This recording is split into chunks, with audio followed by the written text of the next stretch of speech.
Hey YouTubers, Sybersnake's back for two more mini videos in his collections. I'm going to start with my DS and 3DS titles, and then I'm going to do another video for my PSP titles.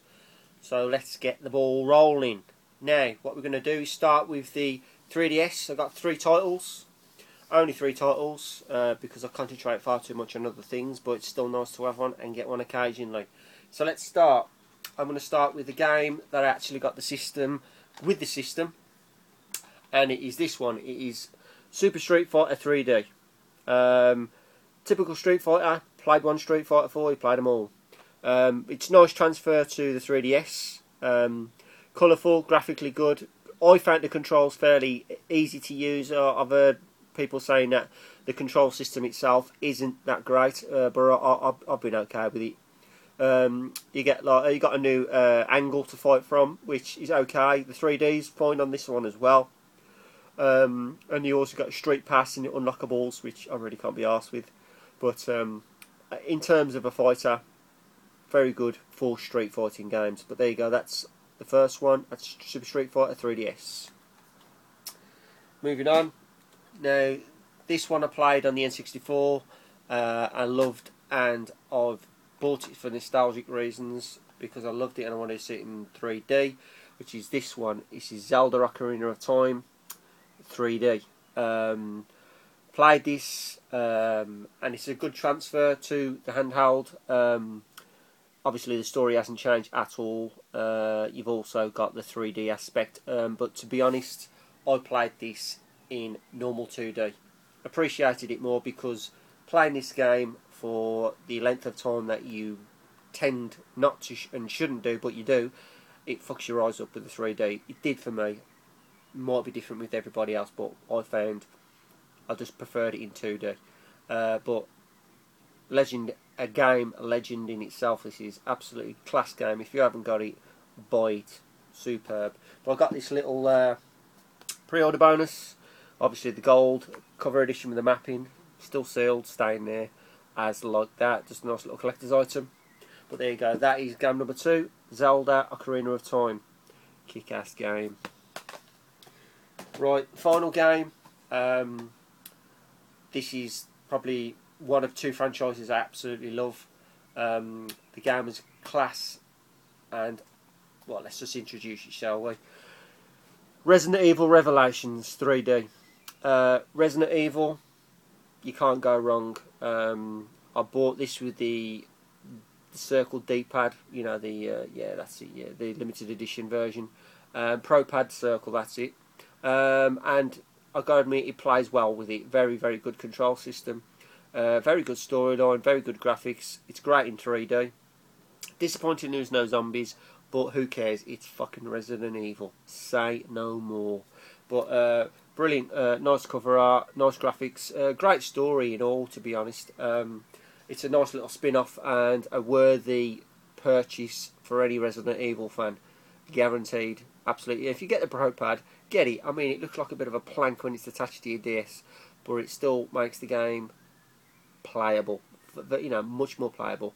But there you go. That is the final game for my 3DS. That is Resident Evil Revelations. Stay tuned for more. But moving on to the DS. I'm going to show you my PAL games, and then I've got like 4 American import games that I brought over. So let's kick off with my first Zelda, and it's Zelda Spirit Tracks, the limited edition tin, like a pre-order bonus from Game. Nice little tin. You get the game, and then you get 2 figures that are packed up and have never been took out. So that's, if you can see Zelda popping his curly hair out there. But there you go. I haven't played this game because my DS has died, so I've only got 3DS, so I can't play any of my DS games. So I'll pick this up, and it is in pristine condition. Well, should I say I picked this up? I've had this since release, but I just haven't played it. Simple as that. But it's still a nice little collector's item, hopefully in the future. But there you go. That is Zelda Spirit Tracks. Moving on to 2 games. I love the franchise, but this game ruined it for me. I couldn't play it because it was physically fucking impossible due to the control system. It is this Metroid Prime Hunters. Fantastic artwork, shiny cover like the GameCubes, if you can remember that, GameCube covers. Typical Metroid, very good Metroid, but you've got to be a master with your hands because this is very difficult to use because you've got to use every single button on a controller.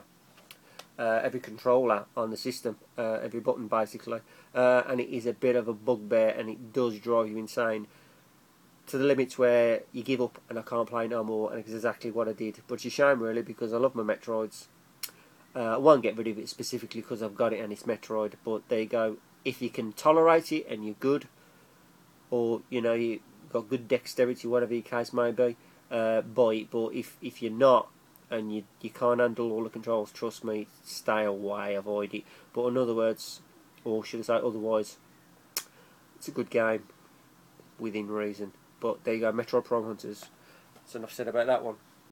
Moving on to a bit better game concerning Metroid. I love my pinball games, and I got this one, Metroid Prime Pinball. Now this I do like. Load of tables, good boss battles in it, load of unlockables. Massive game. I ain't really completed it as yet, all tables. Be nice to be able to do that. But as I say, another good cover art. You also get the Rumble Pack for the bottom of the DS, and it does make a difference when you play it. It's a nice little thing to have in the bottom of your DS while you're playing it. But as I say, this game I played to death. Very, very good purchase. If you can find it cheap enough, pick it up. With the rumble pad in, of course, it's worth it. Very good, very good game. Metroid Prime Pinball. Okay, moving on to 3 Mario titles. 2 I like, 1 I hate. So I'll start with the one I hate. I thought I'd try a puzzle game, and I tried it and I weren't impressed, which is this dude. Mario vs Donkey Kong 2. If you're into the puzzling games, then fair enough, you might enjoy this, you might love it. It reminds me of kind of a Lemming sort of thing. It's kind of get 3 or 4 Marios from one side of the screen to the other without falling in water or blah blah blah, you know the score. I played it for a little while, so I'll try and get closer to show the puzzle aspect of it. But it's not a bad game, but it just gets very samey. I just got bored of it, to be honest with you. You've had a recent one come out, but I'm going to avoid that like the plague, perhaps. So there you go. But that's the one and only puzzle game I'm getting of Mario. I wouldn't personally buy it again if I had the option, but I've got it and I ain't going to get rid of it. So there you go. There's that one. Moving on to one game I do like, which is Mario and Luigi, Partners in Time. Good little premise, good story. Top-down adventure puzzle. I think you got battle elements in it as well. Baby Mario and Luigi have to rescue Mario and Luigi, going through time, blah de blah. It's been a while since I played this, to be honest, so I really can't remember much about it. But as I say, it's got good puzzle elements, and it's a good DS title if you're into your longevity and you love Mario. So there you go, Mario and Luigi, Partners in Time. Now this is another one I had on the N64, so I thought I'll try it on the DS. Mario 64 DS. You got the added characters of Waluigi. Is it Waluigi? Yeah. Is it Waluigi or Wario? Wario. Duh. Ooh. Wario. You got Wario in it. You've also got the main dude Yoshi over there, exactly the same. You have got different side puzzle games in there, but apart from that, the game is directly a straight port, but just miniaturised. But a very good game, nevertheless. If you love your Mario, this is worth definitely getting. The one I am missing, which I'm gutted about, I haven't got Mario Kart, which I've got Mario Kart and more or less everything apart from this. And the 3DS. Man, I need blasting. Anyway, moving on to the last 4 games of my DS collection. These 4 are American, and I do like the American games if I can get hold of them. But I'll continue the Mario theme. And this one is Mario and Luigi, Bowser's Inside Story. Now this is better than Partners in Time. Very, very good game. You get swallowed by Bowser, and you got to escape. Simple as that. But you got puzzle elements. You got teamwork. You got to do battle strategies and things like that. It's a nice little puzzle like this. I do advise to buy. This is a very, very good game if you can pick this up for a decent price. Probably the best of the Mario games that I have so far in my collection until I get Mario Kart. But yeah, fantastic game. I've more or less got to the end and I got stuck. So I've never really played it, and obviously I've got no DS no more. So there you go. Mario and Luigi, Bowser's Inside Story. Good little game. Right, moving on to another one in the franchise. I like this game. I've got them all, but this is a nice side spin-off game. This is Ninja Gaiden Dragon Sword. I love the Ninja Gaidens, and this is no exception. Graphically, for a DS, is very, very good. I love the stylish controller you can use for your swords and all your other different weapons. Like all Ninja Gaidens, you play it, starts off, and you know, lets you in gently, but then it totally fucks you up. And but perseverance pays, and as I say, this one was a very, very good game. Really, really did like this game. So there you go. That is Ninja Gaiden Dragon Sword.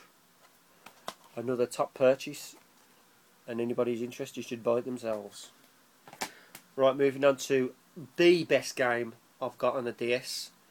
Top game. This is advisable for anybody to get it if they can. Contra 4.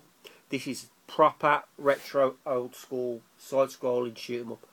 Fucking class game, man. Brilliant game. But if you love Contra, pick this dude up, man. It is worth it. It is top class, big bosses. If you played Contra on the Super Nintendo, get your ass out to the nearest store and pick one of these up, or on eBay, man. This is fucking superb. Got a load of unlockables, load of mission levels. You unlock weapons, you unlock characters. It's just an awesome game all round. I could not say to you enough, go and get this game, because it is the best game I've ever played on the DS. Personally, my choice, but not everybody's. But there you go. That is Contra 4. Get it, man. Now on to the final game, and the last one, which is a Zelda game. And I have done this one. I promise you, I have done this one. This one's a great game. This game I got with my limited edition DS, which, God rest its soul, is now dead. So, here we go. The Phantom Hourglass. Zelda the Phantom Hourglass. Very, very good game. Love this game.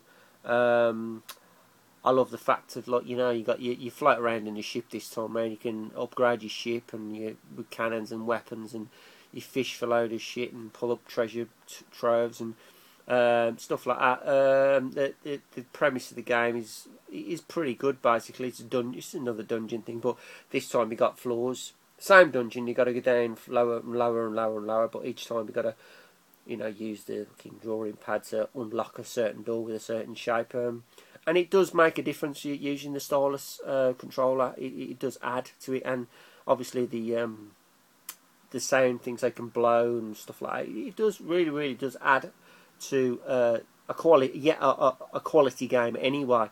But as I say, like this one I have done, very, very good Zelda game.